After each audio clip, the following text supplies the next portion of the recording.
سلام. خوش اومدید به این ویدیو. توی این ویدیو بهتون یه دیزاین خفن آموزش میدیم. برای ساخت این دیزاین به پیستون، ردستون بلاک، عکس مورد علاقتون یا شمشیر یا پیککس، منظور نامر کننده که اسمشو اینجا می‌نویسم، آرمور استر نیاز داریم و به یک درخت که حالا همه جا پیدا میشه. لیتس گو تو تیچینگ.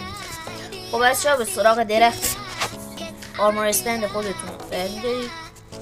با فاصله 1 بلاک می‌ذارید.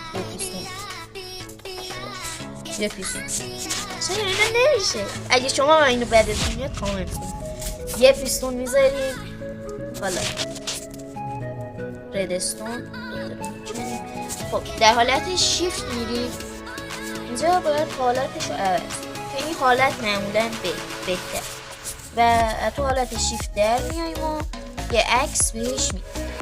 الان نیاز داریم به اون منظور نامرئی کننده و اونو اینجا میزنیم و میبینیم که این دکوراسیون جالب ما آماده است و چقدر واقعا جالبه بدون هیچ مودی.